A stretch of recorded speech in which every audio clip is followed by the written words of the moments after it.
ज्ञान की परंपरा में 683 वर्षों का संदर्भ आया था।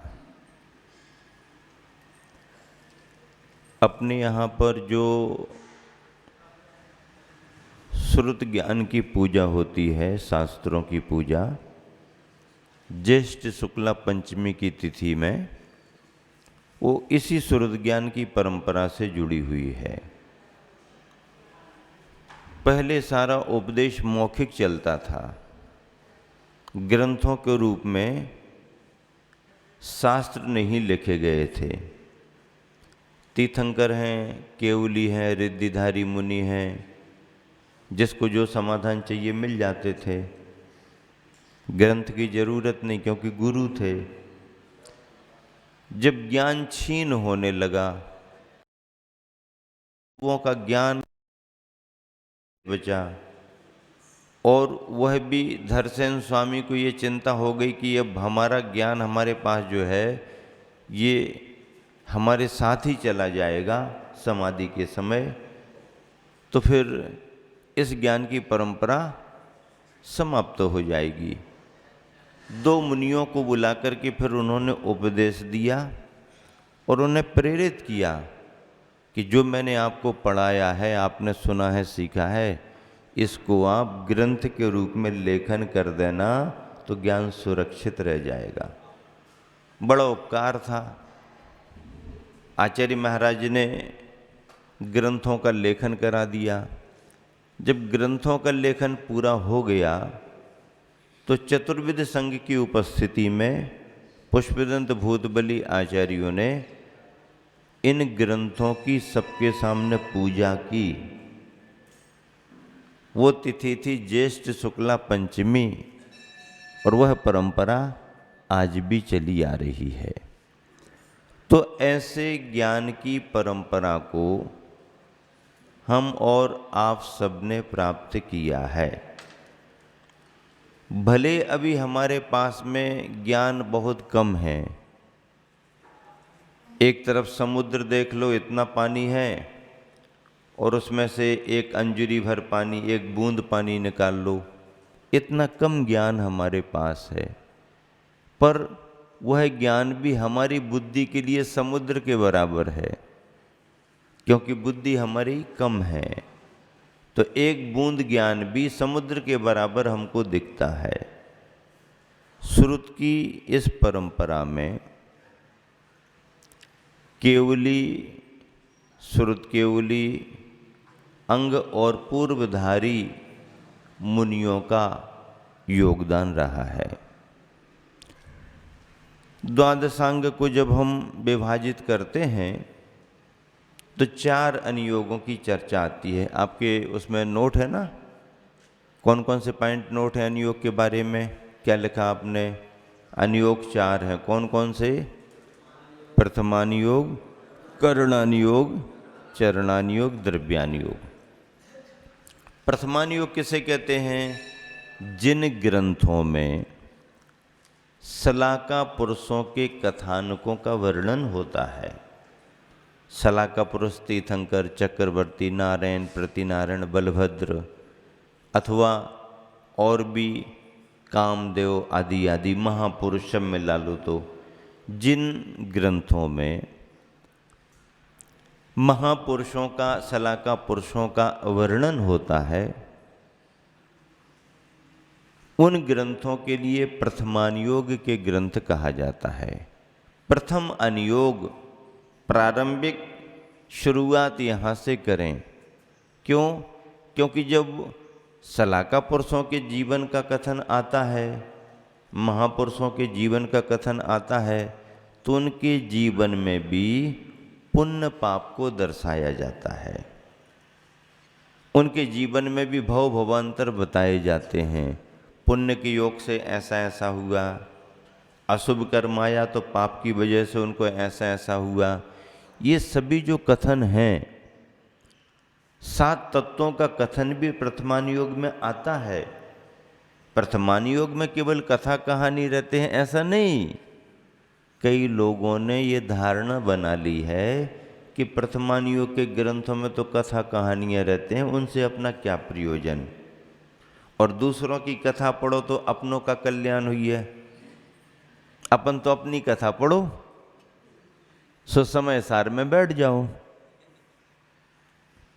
ऐसा नहीं है, समय सार में भी सौद्रव्य का वर्णन है और परद्रव्य का वर्णन है।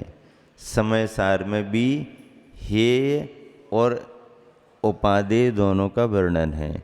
समय सार में भी अपने और पराये का वर्णन है। सम्यक दर्शन का वर्णन है तो मिथ्या दर्शन का भी वर्णन है। सम्यक ज्ञान का वर्णन है तो मिथ्या ज्ञान का भी वर्णन है।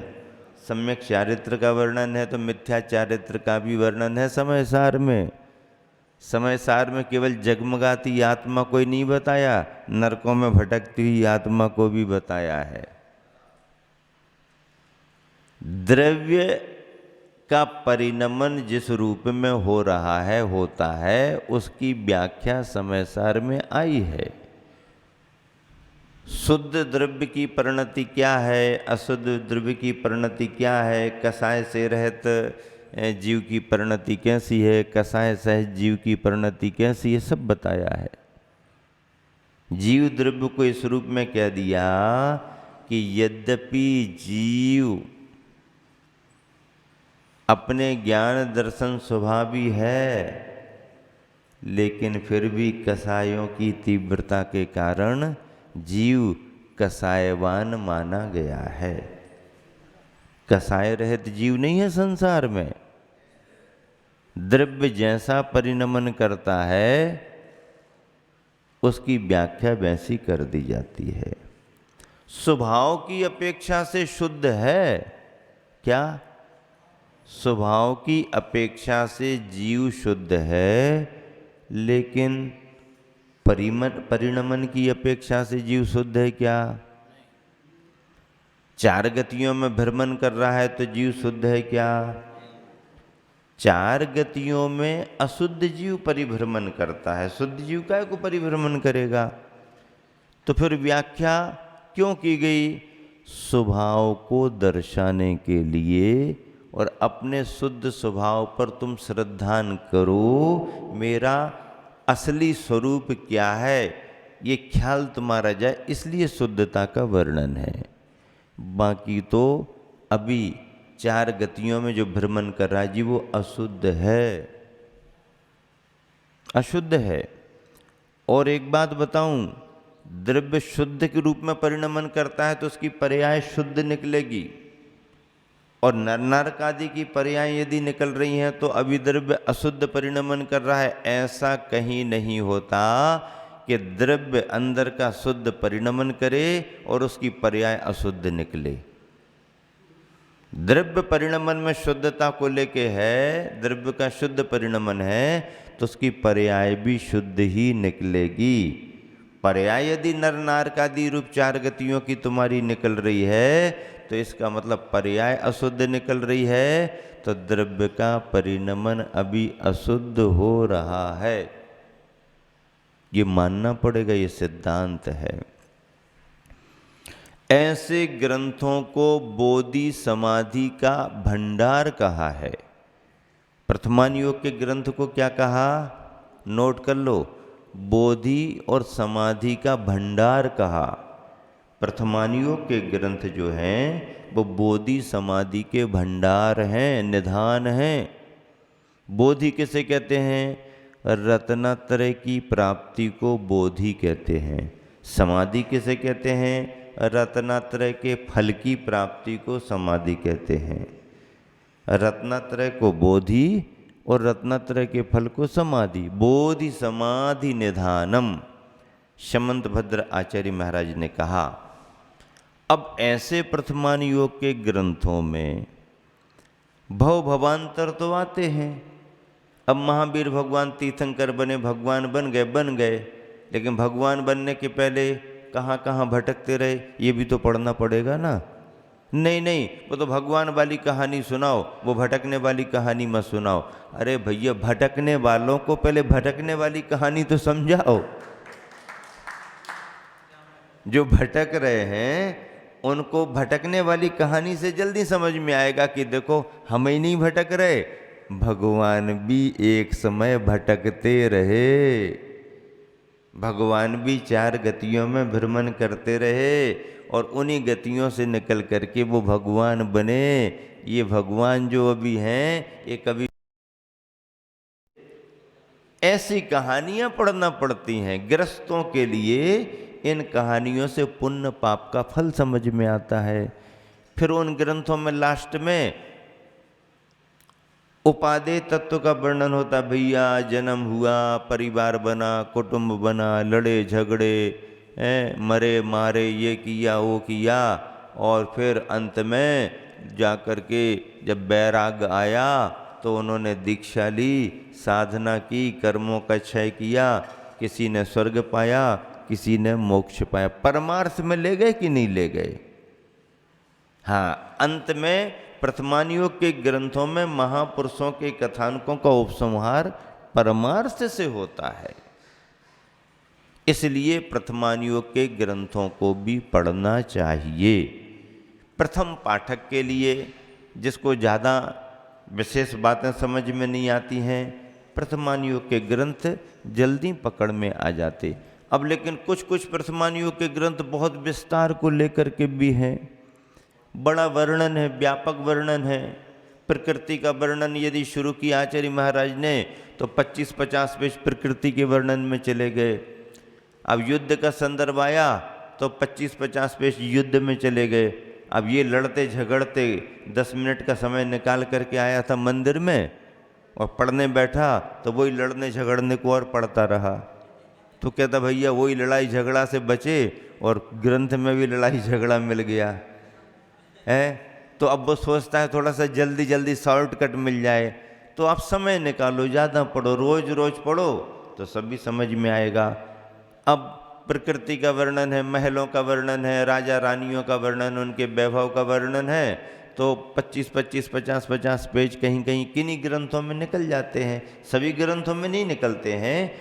आचार्यों ने फिर ऐसा क्यों लिखा? क्योंकि उस समय अपने कथानक को राज सम्मान मिलना चाहिए। राज दरबार में अपने ग्रंथ का साहित्य की दृष्टि से सम्मान होना चाहिए। तो साहित्यिक छटा में लिखा है। आधार तो तीर्थंकर भगवान है, नारायण प्रतिनारायण है, राजा रानी का कथानक जिन्होंने दीक्षा ली और मोक्ष गए, आधार तो वो है। लेकिन केवल सीधी सीधी बातें बायोडेटा जैसा बता दें, जन्म और दीक्षा और निर्वाण, तो तुम्हारा मन कहाँ लगेगा? तो उसको फिर विस्तृत करना पड़ता। और आचार्यों के पास क्षयोपशम क्षमता है। सभी समुदायों के विद्वान साधु संत ग्रंथ लिखते थे और प्रतिवर्ष राजा के दरबार में उनको प्रस्तुत करना पड़ता था। अब जो सर्वगुण संपन्न ग्रंथ होगा, 9 रसों में 9 रसों की प्रधानता को लेकर के जो ग्रंथ जितना श्रेष्ठ साबित होगा उसे राज सम्मान मिलता था और वह ग्रंथ राज ग्रंथ मान लिया जाता था। अब इस दृष्टि से आचार्य महाराज सभी समुदायों के विद्वानों के ग्रंथों के बीच अपने जैन ग्रंथ की महिमा बढ़ाएंगे। क्या जरूरत थी आचार्यों को इतना सब लिखने की? आचार्यों को लिखने की इसलिए जरूरत थी कि आचार्य महाराज उतनी क्षमतावान थे। तो ये सब लिखने में उनका कितना समय लगा होगा? कितना भी समय लगा होगा, उनको कोई राग द्वेष नहीं, धर्म कथा मान करके लिख रहे हैं। तो उनका तो क्या पुण्य का भाव ही रहा, शुभ उपयोग ही रहा। नरकों का वर्णन भी लिख रहे तो शुभ उपयोग है, राजा रानी का वैभव भी लिख रहे तो शुभ उपयोग है, लड़ाई झगड़े की बात भी लिख रहे तो शुभ उपयोग है। क्यों? क्योंकि सलाका पुरुषों के कथानक हैं और उनके कथानकों को ग्रंथ का रूप देंगे तो धर्म की परंपरा लंबे समय तक समाज के बीच चलती रहेगी। इसलिए इतना विस्तार ग्रंथों में दिया गया। बहुत से विद्वान इन्हें कल्पनाएं कहकर के छोड़ देते हैं। उन विद्वानों को चारों अनुयोगों का ज्ञान नहीं है। प्रथमान योग के लिए समंतभद्र महाराज जी ने बोधि समाधि का भंडार कहा है। यदि ये सब बातें होती तो क्यों भंडार लिखते? ये सब हैं, ग्रस्त की भूमिका में है, ग्रस्तों को समझने में आती हैं। और इतना वैभव था, आचार्यों ने लिखा इतना वैभव था, उसको भी उन्होंने छोड़ दिया। चक्रवर्ती के वैभव का वर्णन लिखा है, फिर ये लिखा कि चक्रवर्ती भी यह सब वैभव छोड़ करके चला गया, दीक्षित हो गया। तो ये उद्देश्य है।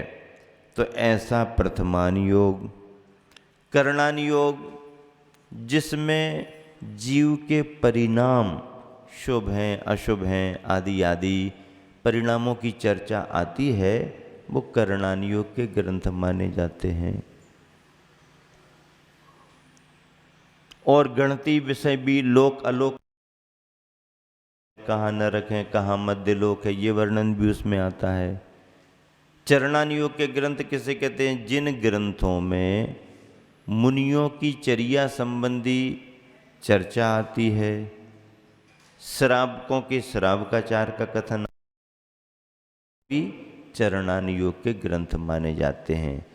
आचरण चारित्र चर्या संबंधी चर्चाएं जिन ग्रंथों में आती हैं वो चरणान योग। द्रव्यान योग, जीव को आदि लेकर के जीव जीव आश्रव बंध संबंध निर्जरा मोक्ष 7 तत्व हैं, 9 पदार्थ हैं, 50 हैं, 6 द्रव्य हैं आदि आदि, इनकी चर्चा जिन ग्रंथों में आती है वो द्रव्यान योग के ग्रंथ माने जाते हैं। ये चारों अनुयोग और चारों अनुयोगों के ग्रंथ आपको पढ़ना चाहिए। जिसकी जिसमें रुचि हो, जिसकी जिसको पढ़ने की क्षमता हो, वो ग्रंथ पढ़ें। चारों ग्रंथ हमारे लिए आगम हैं, जिनवाणी हैं, और चारों ग्रंथों में द्वादशांग का सार समाया हुआ है। स्वाध्याय कैसे करें? वाचना, प्रक्षना, अनुप्रेक्षा, आमनाय, धर्मोपदेश। पहले ग्रंथ को बाँचो, पढ़ो, सो वाचना हो गई। पढ़ते पढ़ते कोई प्रश्न मन में उठा, किसी से पूछा तो प्रच्छना हो गई। अनुप्रेक्षा, उसके लिए बार बार स्मरण में लाओ, बार बार दोहराओ, ये अनुप्रेक्षा है। आमनाय, उसका उच्चारण भी करो, उच्चारण कर करके उसको पढ़ना शुरू करो, बोलना शुरू करो, उसका पाठ करो। और अंत में कोई यदि सुनना चाहता है समझना चाहता है तो उसे भी सुनाना समझाना, यह धर्मोपदेश माना गया है, स्वाध्याय का अंग है। आप सब बैठ करके यहाँ पर सुन रहे हो, आपका यदि स्वाध्याय करने का नियम है तो आपका स्वाध्याय पूरा हो गया। अब अलग से कोई ग्रंथ आपका प्रारंभ है, अलग से बैठ के पढ़ना चाहो, उसे और पढ़ो, वो क्रम से आपको उसकी जानकारी होगी जो पढ़ रहे हो। लेकिन यहाँ पर महाराज जी भी शास्त्र की बातों को आधार बना करके वही विषय देते हैं जो आगम सम्मत है। स्वाध्याय से लाभ क्या है, इसे भी आप थोड़ा सा सुन लो। स्वाध्याय से लाभ क्या है? प्रज्ञा का अतिशय बढ़ता है। क्या स्वाध्याय से लाभ क्या है? पहला लाभ, प्रज्ञा का अतिशय बढ़ता है। प्रज्ञा क्या कहलाती है? बुद्धि की एक विशेष प्रकर्ष दशा को प्रज्ञा कहते हैं। बुद्धि की एक उत्कृष्ट अवस्था को प्रज्ञा कहते हैं। तो प्रज्ञा का अतिशय बढ़ता है। अध्यवसाय होता है। अध्यवसाय यानी मन के भाव परिणाम, इसको अध्यवसाय कहते हैं। हमारे मन के जो होते प्रशस्त होते हैं, यानी शुभ होते हैं। एक होता है संसार और संसार के कारणों से डरना, इसका नाम संवेग है। संवेग किसे कहते हैं? संसार से डरना, से डरना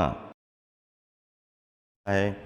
प्रवचन स्थिति की जागृति होती है। जब आप पढ़ोगे या सुनोगे तो और सुनने की आपकी इच्छा बढ़ेगी।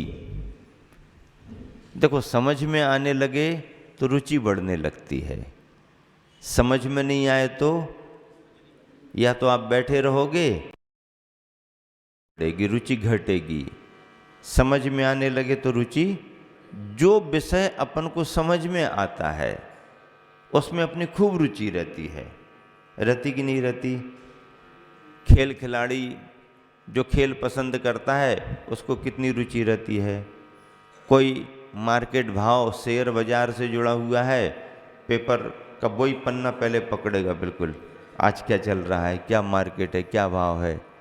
खेल खिलाड़ी वाला वही अपना पन्ना देखेगा। राजनीतिक दिमाग रखने वाला तुरंत में हाइलाइट्स से क्या है आज की, उठापटक क्या चल रही है, कौन सी पार्टी ने क्या कहा है, स्टेटमेंट किस नेता का क्या है, उसकी रुचि उसमें है। तो जो जिस रुचि का रहता है वो अपना विषय छांट लेता है। आपकी रुचि यदि धर्म के प्रति बढ़ने लगी तो आप अपने विषय पकड़ोगे। भैया अभिषेक कितने बजे हो रहा है, महाराज जी की क्लास कितने बजे लग रही है, आहार दान का समय कितना है, महाराज जी दोपहर को कितने बजे मिलेंगे, क्योंकि आपकी धर्म लाभ लेने की रुचि है। कुछ लोग अपने अंदर के भाव से लेते हैं, रूप में लेते हैं कि भैया अब सामाजिक व्यवस्था घोषित हो गई है तो अब चलो बैठो। तो भले वो व्यवस्था की दृष्टि से बैठते हैं, लेकिन सुनते सुनते उनको भी आनंद आने लगता है। फिर सोचते हैं चलो अच्छा ही तो हुआ, धर्म का लाभ तो मिला। तो प्रवचन स्थिति की जाग, जिन धर्म का उद्योतन होता है, विकास फैलता है, जिन धर्म की जानकारियां सबको होती हैं, तप की वृद्धि होती है। क्या होती है?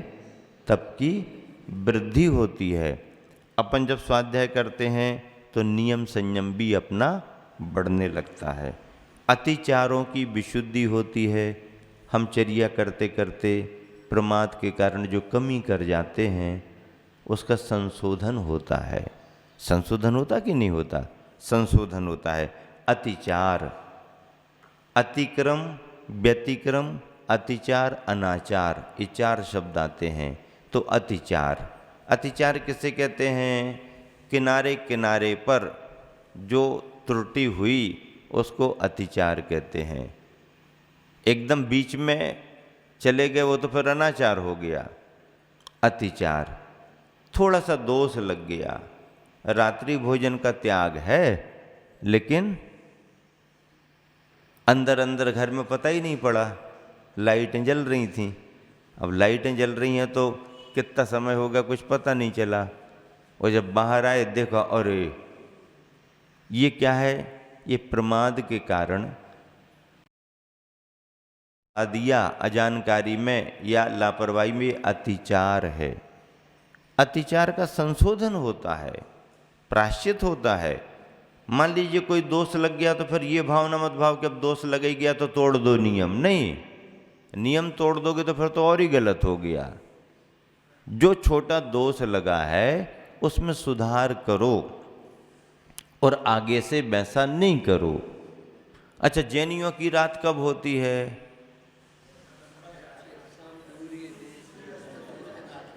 नहीं, तुमको पता नहीं, सूरज से संबंध नहीं है रात का। जैनियों की रात का सूरज से संबंध नहीं है। जैनियों की रात होती है जब उनकी अंथऊ हो गई, सोने कहती रात हो गई। क्या अपन फ्री हो गए, सो गई अब रात हो गई। और जब तक फ्री नहीं हो पाए, अभी तो थोड़ा देख तो रहा है ना, देख तो रहा है। ऐसा प्रमाद करते हैं, सभी लोग करते हैं ऐसा नहीं। वैसे तो जैन परंपरा में रात्रि का संबंध सूर्यास्त से है। सूर्यास्त का समय तीनों मौसम में सुनिश्चित है। उस समय को देख करके भोजन पानी होना। लेकिन अक्सर करके जैसे जैसे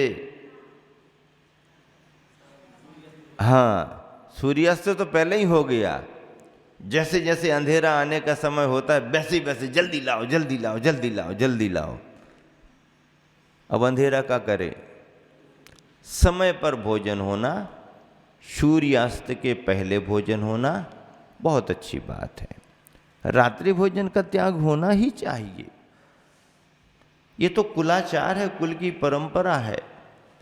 और यदि किसी परिस्थिति में कोई रात्रि भोजन का त्याग नहीं भी कर पा रहा है, छोटा परिवार है, बाहर जाता है, काम धंधे में परेशानी है, और यदि मान लो नहीं त्याग कर पा रहा तो कोई बात नहीं, तो वो एक टाइम का लिमिट बना ले कि भाई इतने अंदर तक ही। अथवा ठीक है भाई, रात्रि में फिर हम अनाज का भोजन नहीं करेंगे, दूसरी चीज ले लेंगे। कुछ तो करो, कुछ कठिनाई सहन तो करो, मन बना लो, सब व्यवस्था बन जाती। तुम्हारे पूर्वज जब गांव गांव बाजार करने जाते थे, छोटे छोटे गांव में बंजी करते थे सामान ले जा कर के, उन्होंने धंधे पानी भी किए और धर्म भी निभाया। उनको उतना शास्त्रों का ज्ञान नहीं था, उस समय उतने महाराज नहीं थे, उतने पंडित नहीं मिलते थे, लेकिन उन्होंने अपने धर्म को कट्टरता से निभाया। वो सुनाते हैं कि बाजार में शाम का समय हुआ, भले कितनी भीड़ हो, उनने कह दिया भैया 10 मिनट रुको, और उसी दुकान पर बैठे बैठे पीछे मुंह किया और उनने अपना डब्बा खोला, खाया पिया, फिर पलट कर गया, अब बताओ क्या करना। ग्राहक चला जाए तो चला जाए, लेकिन हम अपने समय पर भोजन कर लेंगे। मिश्री लाल गंगवाल मध्य भारत के मुख्यमंत्री थे कांग्रेस के।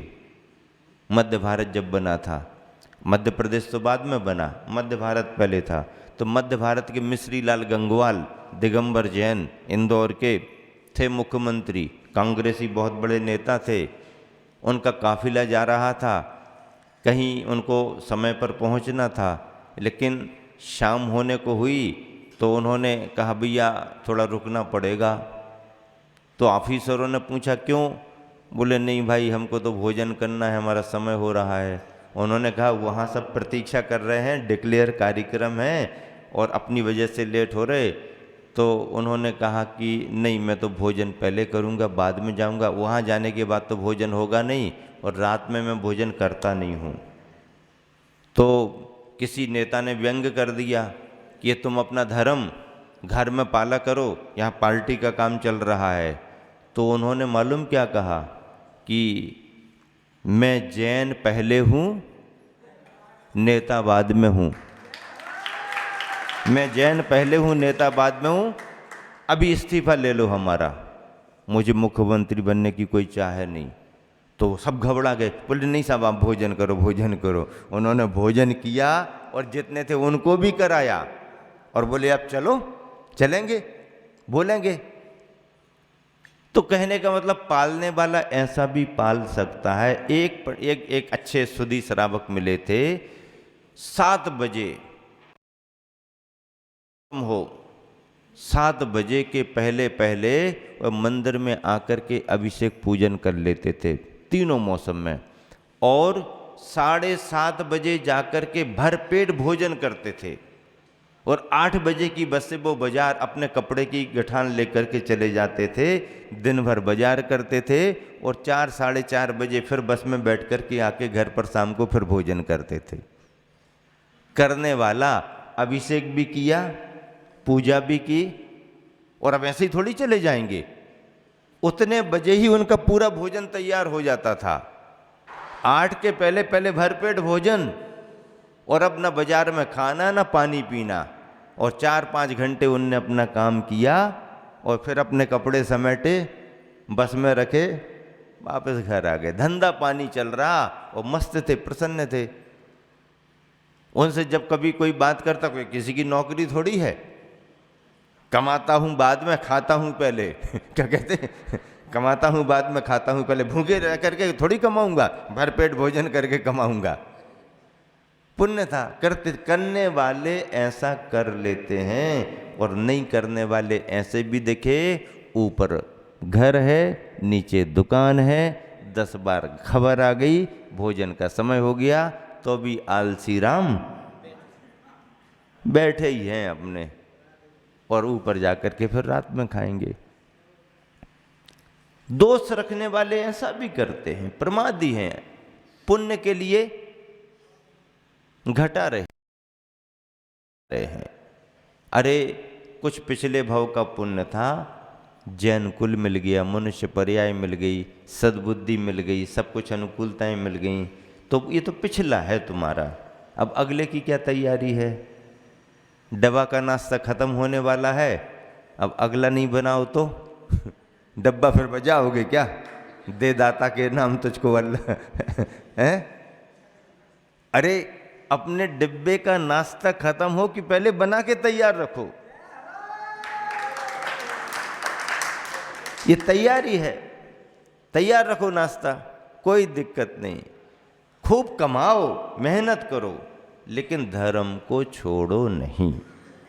धर्म छोड़ करके कोई भी गृहस्थी, कोई भी धंधा, कुछ भी सफल नहीं होता। अब बड़े बड़े त्याग मत करो, लेकिन कुल के योग्य, जैनी के योग्य काम तो करो। बड़े बड़े नियम व्रत त्याग मत करो, लेकिन कुलाचार का पालन तो करो। खान पान में भक्ष्य भक्ष्य का विवेक तो रखो।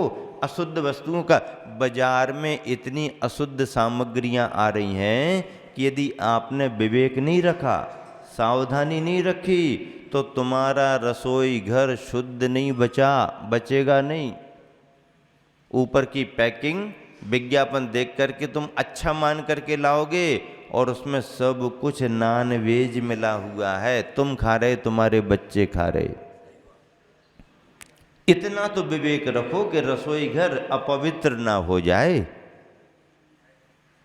अमर्यादित अखाद्य, आजकल जितनी कंपनियों की सामग्री बन करके आ रही हैं, विज्ञापन आ रहे हैं, सारे बीमारियों को बढ़ाने के कारण है। सारे पैसा भी खर्च हो रहा है, बीमारियां बढ़ रही, बस थोड़ा सा स्वाद में ऐसा लगता है कि बहुत अच्छा लग रहा है, सब खराब है। जितने भी विदेशी आइटम बन करके आ रहे हैं, सब बेकार की चीजें हैं। तुम्हारे घर की बासी रोटी अच्छी है, बाजार की ब्रेड अच्छी नहीं है, बाजार का केक अच्छा नहीं है, डबल रोटी तो अच्छी है ही नहीं, सिंगल रोटी अच्छी है क्या? हाँ, डबल रोटी खाओ तो सिंगल रह जाओगे, और सिंगल रोटी खाओ तो डबल हो जाओगे। लेकिन घर की रोटी, हाँ घर की रोटी नहीं खाना, हाँ बाजार की बिस्किट 10-20 रुपया और खर्च कर दिए, 50 रुपया। 50 रुपया में पूरा परिवार बैठ करके नाश्ता कर लेता। बिस्किट खा रहे, बिस्किट, अरे ये तो बीमारों के काम आए, कोई स्वस्थ व्यक्तियों के खाने के हैं क्या, जिनको कुछ पच नहीं रहा है? मेहनत करो, तुम कुछ भी खा सकते हो, कुछ भी पचा सकते हो, हैं? अरे ये बर्गर अर्गर, मैगी, पिज्जा, बर्गर, ये सब चाइनीज फूड्स आदि है, सब बेकार की चीज़ें हैं, कुछ नहीं, सब सड़ा गला बना देते हैं। कंपनियों के सड़े गले आइटम पैकिंग करके दे देते हैं।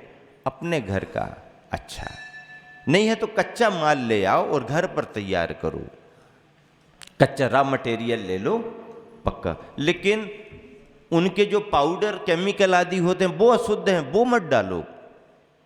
हाँ, जो कंपनी के जो टेस्ट बढ़ाने के लिए जो आते हैं पाउडर वगैरह, उन्हीं में तो अशुद्धि है, बाकी सामान अशुद्ध थोड़ी है। उनसे बचो और शुद्धता का ध्यान रखो।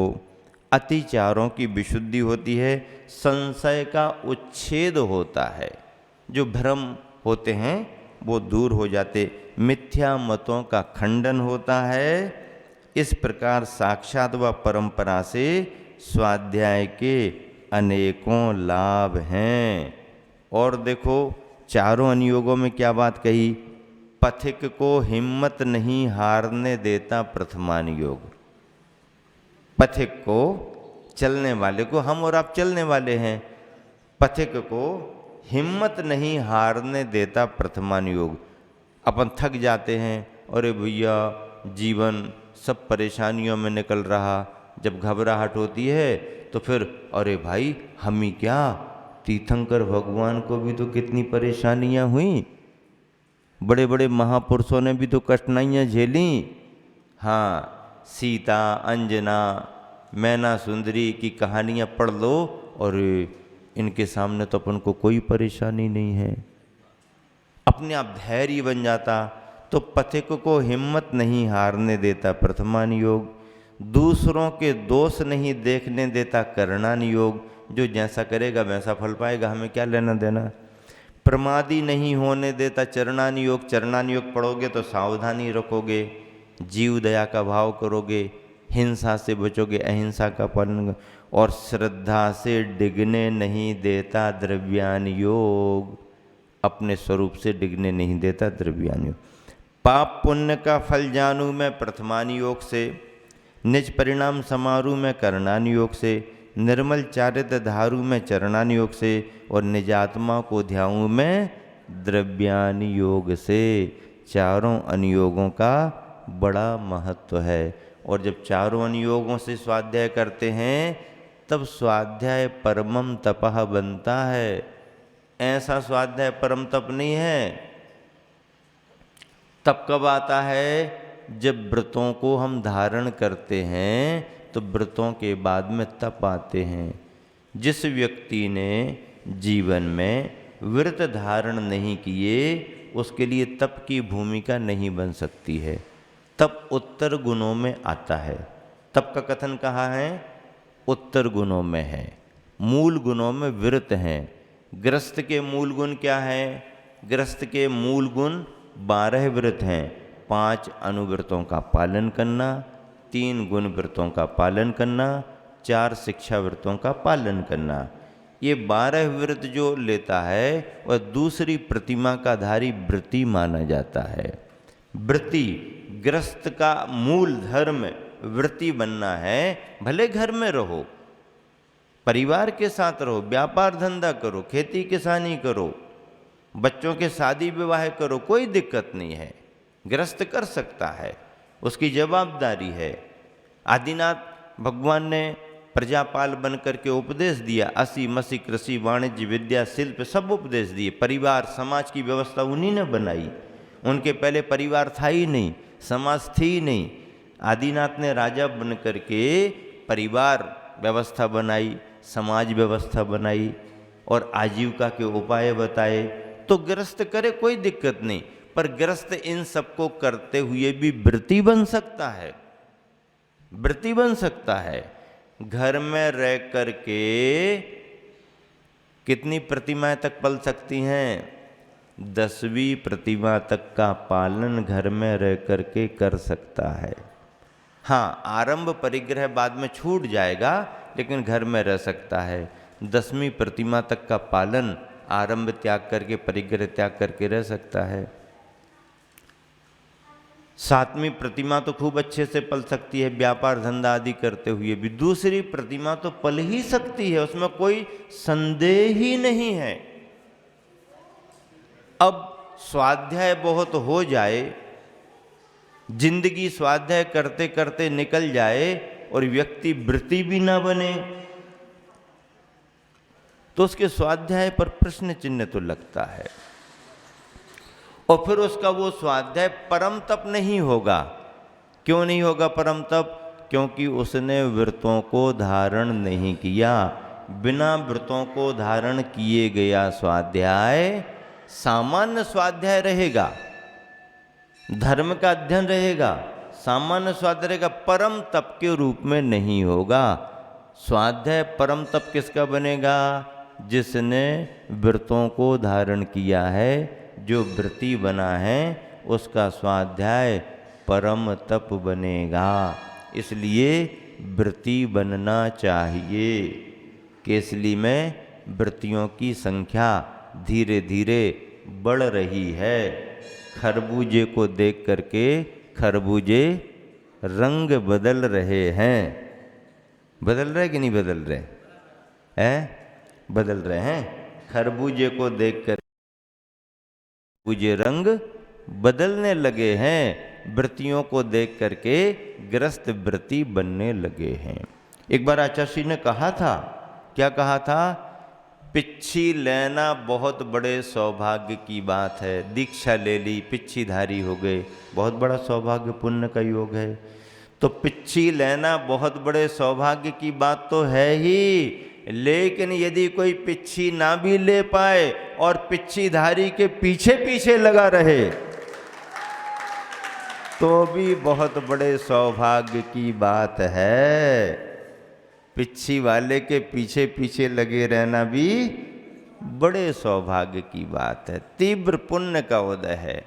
पिच्छीदारी से दूर नहीं रहना, भले तुम नियम पाओ, पिच्छीधारी से दूर नहीं रहना। जो पिच्छीधारी से दूर हुआ है वो धर्म से ही दूर हो गया। हम बार बार कहा करते हैं, तुम त्याग भले ही मत करो, नहीं है तुम्हारी हिम्मत, मन नहीं बना अभी, तो तुम त्याग भले ही मत करो, लेकिन त्यागी के पास आते रहना, त्यागी के पास आते रहना। और त्यागी के पास आते रहोगे तो तुम्हारा मन बने या ना बने, एक दिन खरबूजे को देख करके खरबूजा रंग। माल अपना टनाटन होना चाहिए, ग्राहक की चिंता नहीं करना, कौन आएगा कौन नहीं आएगा, नहीं चिंता नहीं करना। माल तुम्हारा टनाटन है तो व्यक्ति तो घर छोड़ छोड़ करके आएगा, जाएगा कहाँ?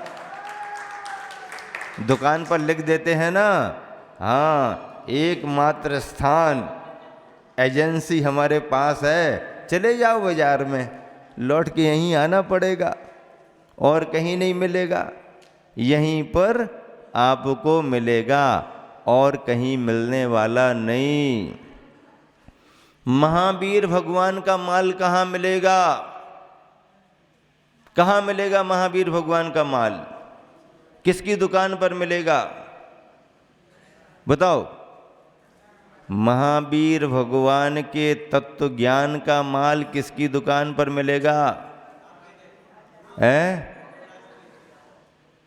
कपड़ा वालों की यहाँ नहीं मिलेगा, क्योंकि भगवान कपड़े वाले नहीं थे, उन्होंने भी सोच समझ करके एजेंसी दी है, अपने ही को दी है उन्होंने, पराये को नहीं दी। उन्होंने किसको एजेंसी दी? उन्होंने कहा जो हमारी जैसी मुद्रा को धारण करेगा उसी को एजेंसी देंगे, उसी के यहाँ से रत्नत्रय का माल मिलेगा। हाँ, कपड़ा वालों के यहाँ से रत्नत्रय का माल नहीं, गारंटेड माल नहीं है, एजेंसी यहाँ दी है। देख लो भैया मुनीम साहब, हाँ कहाँ मिली है एजेंसी? आचार्यों को मिली, गणधरों ने काम किया, आचार्यों ने काम किया, रिद्धिधारी मुनियों ने, और करते करते चतुर्थ काल बीत जाने के बाद पंचम काल में, इस समय 19वीं 20वीं शताब्दी में जब मुनियों की परंपरा थोड़ी सी बाधित हो रही थी, सबसे पहले एजेंसी निर्ग्रंथ मुनि आचार्य शांति सागर महाराज को मिली। परंपरा आगे बढ़ी, वीर सागर, शिव सागर, ज्ञान सागर, आचार्य धर्म सागर, आचार्य देशभूषण महाराज जी, बड़े बड़े मुनि आचार्यों ने रत्नत्रय के महावीर भगवान के माल को सारी समाज में वितरित किया। एजेंट आता है बाजार में, सभी के लिए पॉलिसी बताता है, ऐसा है माल वैसा है माल, ये करो करो, और एजेंट के थ्रू यदि आप अपना कुछ भी लेते हो तो एजेंट का कमीशन भी रहता है। यहाँ पर जो महावीर के मार्ग में आए हुए हैं महाराज, वो उनका कोई कमीशन नहीं है, तुम्हारा माल तुम ही जानो, हमें कुछ लेना देना नहीं है, लेकिन समय पर लेना पड़ेगा। एक दुकान पर हमने पढ़ा था, लिखा था किधर जा रहे हो किधर है ध्यान। क्या लिखा था उसकी दुकान पर? होटल थी, किधर जा रहे हो, किधर है ध्यान, चाय पान मीठा मिलने का यही है एकमात्र स्थान। किधर जा रहे हो, कहाँ जा रहे भैया तुम, किधर है तुम्हारा ध्यान, चाय पान मीठा मिलने का यही एकमात्र स्थान। हाँ, तो दुकान वाले अपना लिख करके रखते हैं। तो ऐसे ही आचार्य भगवंतों ने आप सभी के लिए कहें सीख गुरु करुणा धारे, करुणावान होकर के आचार्यों ने सभी पर कृपा का परिणाम ये है कि भले कलिकाल है, पंचम काल है, आज भी धर्म चला आ रहा है। भले तीर्थंकर नहीं है, केवली नहीं है, रिद्धिधारी मुनि नहीं है, लेकिन फिर भी धर्म की परंपरा चली आ रही है। यही हमारे तुम्हारे लिए बड़ी प्रसन्नता की बात है। अब लगभग जो सुबह एक बहुत अच्छी भावना से अच्छे समय पर प्रशस्तता के वातावरण में आप सबको लाभ मिलता रहा, वो तो हो गया है। अब हो सकता है आगे कुछ परिवर्तन हो जाए। परिवर्तन क्या होना मुझे पता नहीं है, आप जो घोषित करोगे उसमें हमारा सहयोग रहेगा। लेकिन 21 से 25 तक का कार्यक्रम सुनिश्चित है। 20 तारीख को यहाँ से बहुत सारे श्रद्धालुजन गुरुवर आचार्य श्री के चरणों की संग की वंदना करने के लिए जा रहे हैं। पूजा केसली वालों की वहाँ पर हो चुकी है। 2-3 बसों की व्यवस्था भी यहाँ पर हो गई है। अच्छे तरीके से सभी जा रहे हैं। तो एक बात तो ये हो गई।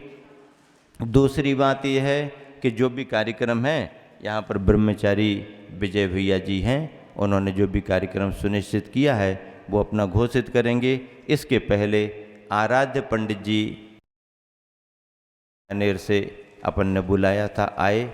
उन्होंने बहुत मेहनत करके बच्चों के लिए, आज के समय में करना बहुत कठिन होता है, बड़ों को बांधना तो फिर भी सरल होता है। एक आध बार महाराज जी ने थोड़ा फटकारा, डांट डपट लगाई, ऊपर से, अंदर से नहीं। अंदर से तो महाराज जी मुस्कुराते रहते हैं, समझते हैं कि ग्रस्त है, समय ऐसे ही होता है। लेकिन ऊपर से थोड़ी आवाज़ को ऊंचा करके, ऐ क्या कर रहा, चल जल्दी ऐसा कर वैसा कर, तो थोड़ा सा सुना करके सब आते।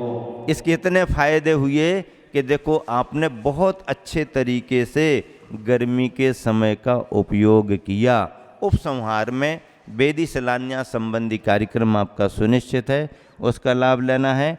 आराध्य पंडित जी ने कुछ प्रतियोगिता कराई थी तो उसके पुरस्कार बंटने हैं, लेकिन उसके पहले विजय भैया संक्षेप में अपनी सूचना मिल जाएगी और फिर